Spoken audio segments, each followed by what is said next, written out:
Chamado agora da Europa, presidente da Ucrânia, Volodymyr Zelensky, ameaça abandonar negociações de paz em caso de julgamento de combatentes em Mariupol. A gente recebe agora o Luca Bassani. Tudo bem, Luca? Que linda paisagem você traz pra gente. Seja bem-vindo. E esse é um ponto de tensão a mais nessa já tremendamente conturbada relação entre Ucrânia e Rússia, hein? Quais os detalhes?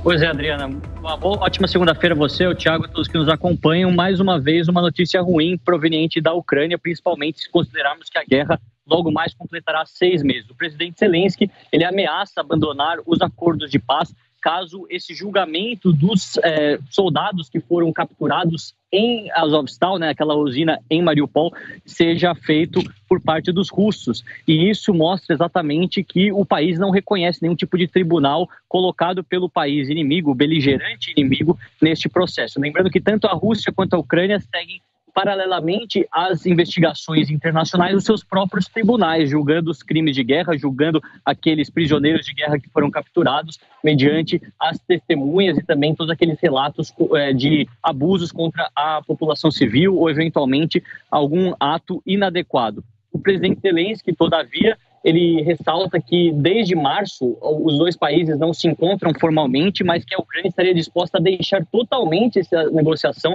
caso a Rússia seguisse adiante com esse julgamento dos prisioneiros da usina de Azovstal, que ficou cercada por muito tempo na cidade de Mariupol.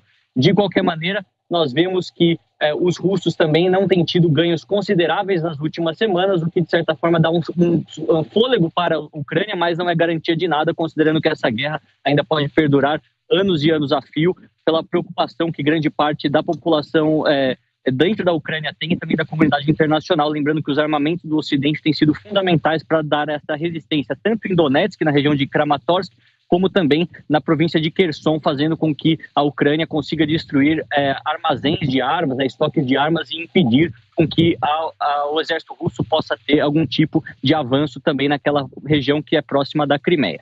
Que pena, é uma situação toda muito dramática mesmo, hein? E, Luca, há pouco a gente comentava aqui no Jornal da Manhã sobre a preocupação com relação à usina de Zaporíjia. Estão acontecendo atividades militares perto dela, líderes ocidentais chegaram a ter uma conversa por telefone para talvez programar uma visita ao local de prevenção?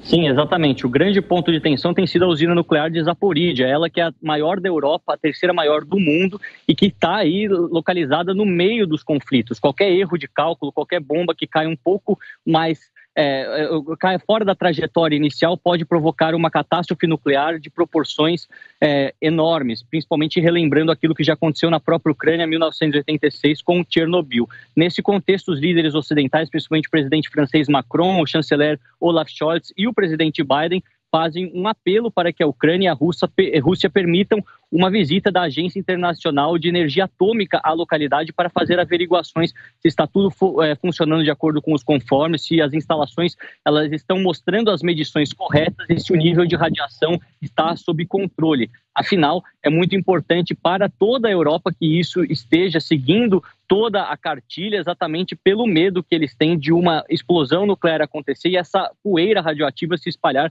por diversas localidades do continente, podendo chegar desde a Escandinávia até o Cáucaso. Portanto, o presidente Putin, a partir da sexta-feira passada, inclusive, já autorizou uma visita da Agência Internacional de Energia Atômica no começo de setembro para fazer as averiguações. Agora precisa apenas que o presidente Zelensky faça o mesmo, mas ele tem um requerimento que essa comissão chegue pelo território ucraniano, exatamente para não dar legitimidade aos invasores. Realmente é algo bastante complexo e que todo mundo olha com bastante atenção por envolver exatamente milhões de pessoas que vivem naquela região.